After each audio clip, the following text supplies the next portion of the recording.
మీరు చూస్తున్నారు తెలంగాణ సమాచార్. నేను వెలిచాల సర్పంచ్ వీర్ల నరసింహారావు.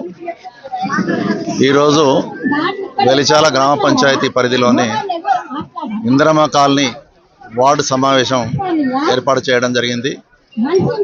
ఈ సమావేశ ఉద్దేశం ఏమిటంటే 2008 సంవత్సరంలో సుమారు 43 ఎకరాలు దళిత వెనుకబడిన వర్గాలు వెలిచాల గ్రామానికి చెందినటువంటి వారి దగ్గర నుంచి భూమి సేకరణ చేసి ఇక్కడ సుమారు 2000 మందికి లబ్ధిదారులకు అర్బన్ ఇందిరమ్మ కాలనీ కింద కరీంనగర్ మున్సిపాలిటీ పరిధిలోని బీదల కోసమని ఈ ఇళ్ల స్థలాలు కేటాయించడం జరిగింది. వైఎస్ రాజశేఖర రెడ్డి పీరియడ్లో అర్బన్ ఇందిరమ్మ కాలనీ పేరిట మరి ఇళ్ల నిర్మాణానికి నిధులు మంజూరు చేసి ఇళ్ల స్థలాలు ఇచ్చి మరి చేస్తే ఇంతవరకు సుమారు దాదాపు 200 నుంచి 300 కంటే ఎక్కువ ఇళ్ల నిర్మాణం జరగలేదు. మిగతా 80% నిర్మాణాలు ఇంకా పూర్తి కాలేదు. అందులో 25% అయితే పనులే మొదలు పెట్టలేదు. మిగతా ఒక 50% బేస్మెంట్ లెవెల్, రూఫ్ లెవెల్ పూర్తయి ఉన్నాయి. మరి వీళ్ళ పరిస్థితి ఏంటంటే వాస్తవానికి ఈ సర్టిఫికేట్ ఇచ్చిన దానికి మనకు వెనక కూడా ఉంటుంది క్లియర్గా. చట్టం ప్రకారం ఏంటంటే ఒక 2 సంవత్సరాల్లో నిర్మాణం పూర్తి చేసుకోకపోతే ఆ సర్టిఫికేట్లు అన్నీ రద్దు అయినట్టే లెక్క. మరి ఇక్కడ వీటి పరిస్థితి ఏంటని మేము కలెక్టర్ గారిని కలవడం జరిగింది. ఇన్ని ఇండ్లు ఖాళీగా ఉండి ఇక్కడ అసాంఘిక కార్యక్రమాలు జరుగుతున్నాయి. ఇప్పుడు చెట్లతోని, పిచ్చి చెట్లతోని కాంపౌండ్లో పూర్తి నిర్మాణాలు పూర్తి కాక రకరకాలటువంటి ఇబ్బందులు ఇక్కడ ఎదుర్కొంటున్నారు. ఆ ఉన్న 200 మంది కూడా మరి 2000 ఇండ్లు ఖాళీ స్థలాలుగా ఉండకుండా అర్హులైన వారికి ఇందులో అర్హులున్నా వాళ్ళకి ఇవ్వాలంటున్నాం మేము. ఎవరైతే అర్హులు ఉన్నారో వాళ్ళందరికీ నష్టం జరగకుండా అర్హులు కాని వాళ్ళని తొలగించాలి. ఎందుకంటే కరీంనగర్లో 2 ఇండ్లు 3 ఇండ్లు ఉన్న వాళ్ళు కూడా ఇక్కడ ఇండ్లు వచ్చినాయి. తర్వాత ఆర్థికంగా అన్ని రకాలుగా ఉన్న వాళ్ళకు కూడా వచ్చినాయి. ఉద్యోగులు, వ్యాపారస్తులు, రకరకాల మందికి కూడా ఇక్కడ ఇళ్ళ స్థలాలు ఎందుకో ఇచ్చారు. అట్లా కొంతమంది ఉన్నారు. బీద వాళ్ళు చాలామంది ఉన్నారు. 70% నిజంగా ఇప్పుడు వీడికి వచ్చిన వాళ్ళు మాత్రం అంతా బీద వాళ్ళే. వాళ్ళు ఈ 50 గజ 60 గజాల స్థలంలో కూడా ఇల్లు కట్టుకునే పరిస్థితి లేదు వాళ్ళకు. ఆ రోజు ఇచ్చిన 60,000 స్కీమ్ తోటి వాళ్ళు ఇల్లు నిర్మించుకోలేకపోయినారు. అసంపూర్తిగా ఉన్నాయి.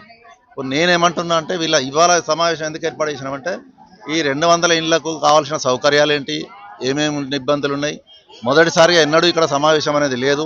ఇందిరమ్మ కాలనీ ఏర్పడిన తర్వాత 17-18 సంవత్సరాల తర్వాత కూడా ఒక సమావేశం ఇక్కడ ఏర్పాటు చేసి వీళ్ళ ఇబ్బందులు ఏంటియో తెలుసుకుందామని, వీళ్ళ ఇబ్బంది తెలుసుకోకముందే మేము ఇక్కడ అభివృద్ధి పనులు ప్రారంభించినాం. ఇక్కడ దాదాపు 1,50,00,000 సీసీ రోడ్లు వేయడం జరిగింది.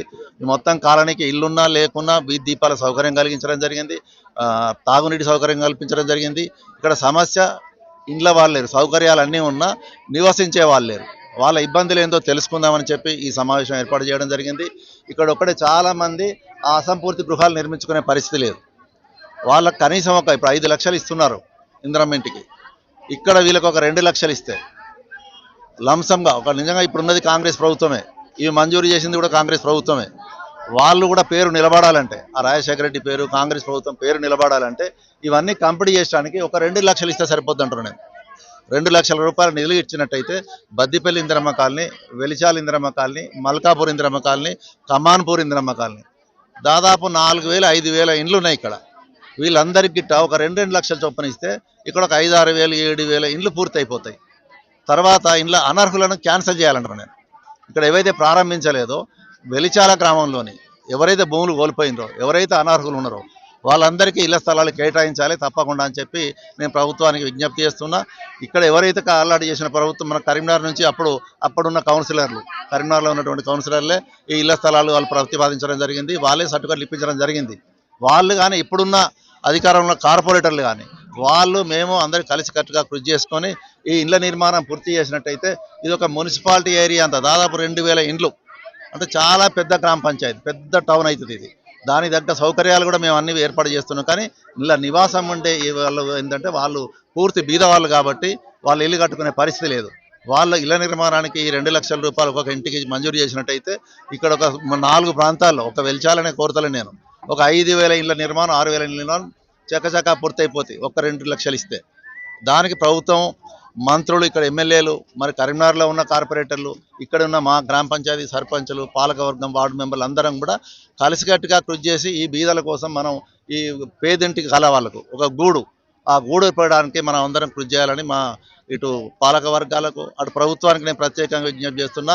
ఇంత పెద్ద ఎత్తున చేపట్టినటువంటి ఈ కార్యక్రమం ఇందిరమ్మ ఇల్లు అనేది ఇట్లా ఉన్నాయి. ఇప్పుడు బేస్మెంట్ లెవెల్, రూఫ్ లెవెల్లో ఉండిపోయినాయి.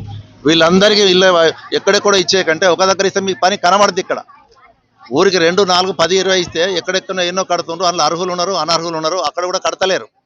ఇక్కడ ఇచ్చినట్టయితే మీకు ఒక్కటే దగ్గర కనబడుతుంది. నేను ప్రత్యేకంగా మా ఎమ్మెల్యే గారిని అడిగిన, నేను మేడిపల్లి సత్యం గారిని, ఈ కాలనీ పేరే ఇందిరమ్మ కాలనీ కాదు, మేడిపల్లి సత్యం కాలనీ అని పేరు పెడతా అని చెప్పి వారికి చెప్పడం జరిగింది. ఎందుకంటే ఒక 2000 ఇండ్లకు మీరు ఖచ్చితంగా కష్టపడి ముఖ్యమంత్రి లెవెల్లో వెళ్ళిపోయి వీళ్ళగిట మీరు ఆ నివాసం ఏర్పాటు చేసినట్టయితే నిధులు మంజూరు ఒక 2 లక్షలు ఇప్పిస్తే ఇక్కడ ఇవన్నీ కలకల్లాడిపోతాయి. మనం ఎన్ని సౌకర్యాలు చేసినా ఇక్కడ నివాసం ఉండే వాళ్ళు కావాలి ముందు. అయితే అదే ప్రత్యేకంగా ఈరోజు సమస్యలు తెలుసుకోవడానికి ఇక్కడ మనకేంటంటే గోడలు కనబడుతున్నాయి, వీళ్ళు ఎక్కడున్నారో కూడా తెలియదు, వీళ్ళ అడ్రస్లు తెలియదు. దానికోసం చాలామంది ఎప్పుడో నాకు ఫోన్ చేస్తుండే, గ్రామ పంచాయతీ అందరికీ ఒకటే చెప్పిన, నా నంబర్ తీసుకొని నేను స్టేటస్లో పెట్టుకుంటా. ఇప్పుడు మీ అందరి 1000 మందికి 2000 మందికి మేము ఇన్ఫర్మేషన్ ఇవ్వాలంటే కాదు అని చెప్పి ఆ ప్రకారంగా కొద్ది మంది వచ్చిన వాళ్ళు మీకు 20% కూడా కాదు. ఇంక 80% మంది వారి ఇళ్లలోనే ఉన్నారు, వాళ్ళు ఎక్కడున్నారో తెలియదు. కొంతమంది అమ్ముకుంటారు, ఇవన్నీ ఉన్నాయి. అంతే ఏంటంటే నిజమైన లబ్ధిదారులకు ఇక్కడ ఏవైతే ఉన్నారో వాళ్ళందరినీ ఉంచుకుంటేనే ఆ లబ్ధిదారు ఎవరైతే లబ్ధిదారు అర్హత లేని వాళ్ళని తీసేయాలి. ఖాళీ స్థలాల్లో మా గ్రామానికి చెందినట్టు ఎవరైతే భూములు కోల్పోయినరో వాళ్ళకే ఈ స్థలాలు కేటాయించాలని నేను కోరుతున్న ప్రభుత్వాన్ని. వీర్ల నరసింహారావు.